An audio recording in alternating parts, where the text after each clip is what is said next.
Welcome to another SCARFS video. SCARFS is when I look at what I say are the 6 most common issues with sentence structure amongst students, and we're still on A, and A is for agreement. Now I said agreement was probably the biggest of these 6 areas, and within agreement, agreement between subject and verb is probably the biggest area that is an issue for people in general.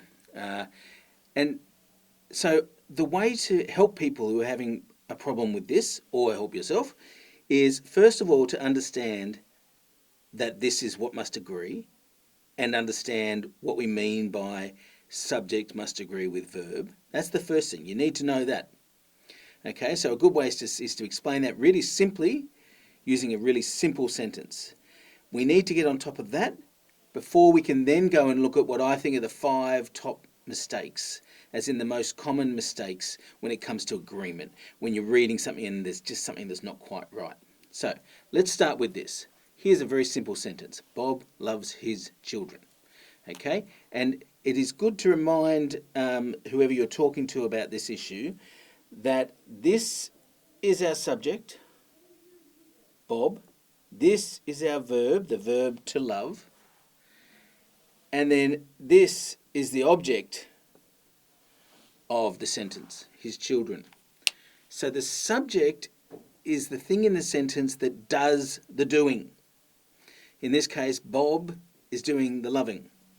The object of the sentence is the thing that is having something done to it.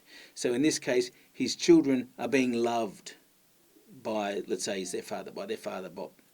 Okay, so for the purposes of this sort of disagreement, what we're concerned with is when the subject and the verb don't agree in terms of singular and plural. That's all it comes down to, really.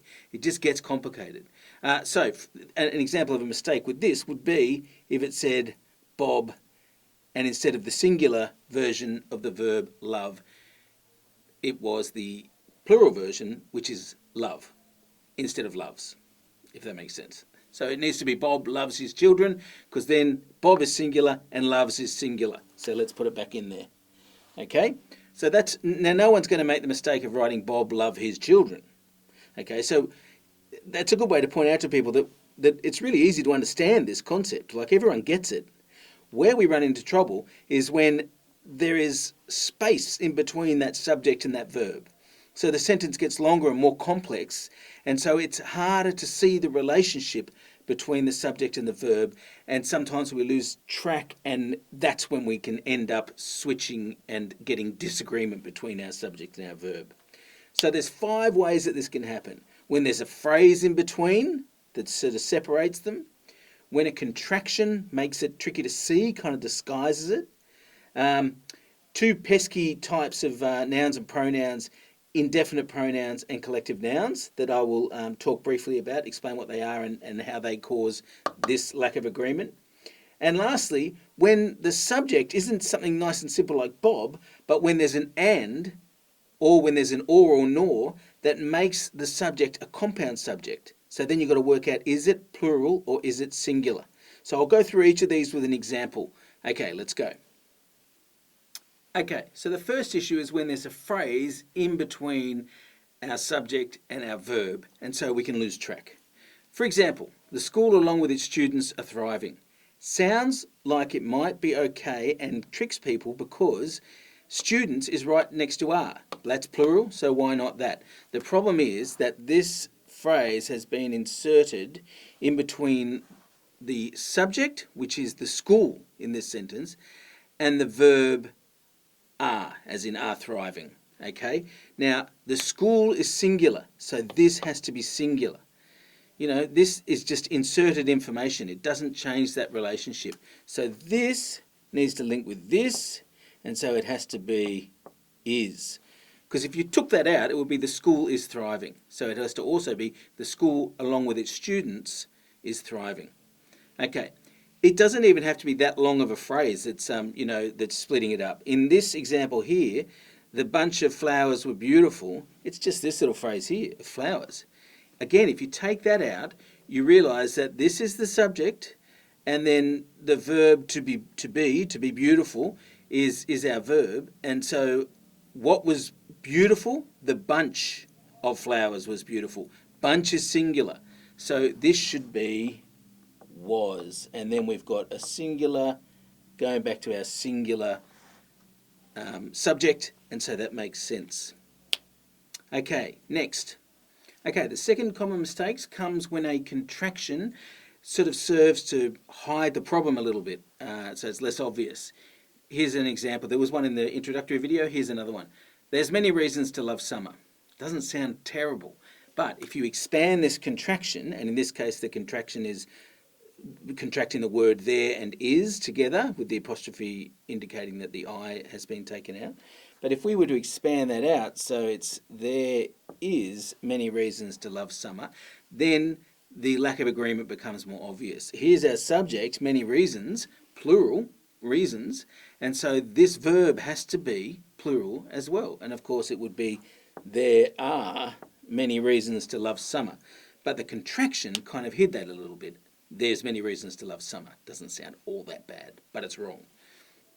Okay, the next issue is with pesky indefinite pronouns. Now, an indefinite pronoun is just a pronoun that doesn't definitely refer to one other thing in the sentence. So it's indefinite, as in everyone, anyone, those sort of pronouns.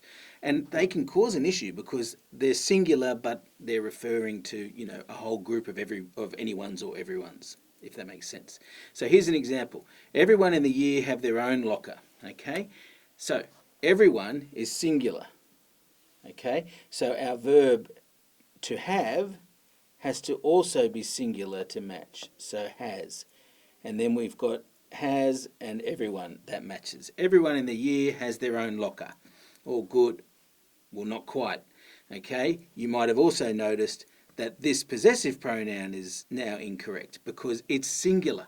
So it should be everyone in the year has his or her own locker, and we run into that issue again. So we could make it, you know, all the students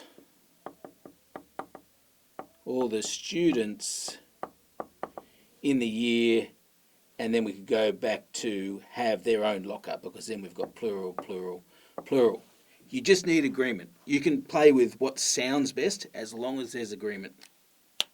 Okay, so indefinite pronouns can be pesky, and so can collective nouns, okay, because they're indicating a collection, but the actual noun may be singular. I'll show you an example here. The class are very well behaved, the students are fine.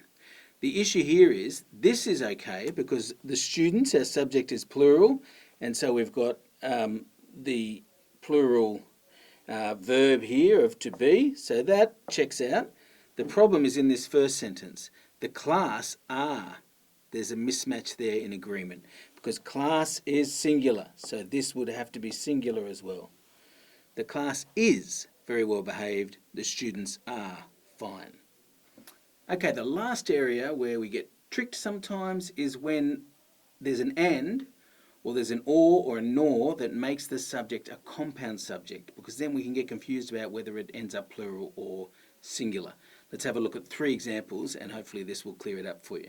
The first one, the students and their teacher, and we want to have the verb to plan in there, but we need to work out whether it's singular or plural. Okay, so the students and their teacher. When we've got an and forming a compound subject, well, that's more than one thing, so it should be plural. Okay, so the students and their teacher, always that sort of scenario is going to be plural. So the students and their teacher plan, plural, not plans. Okay, so that's correct.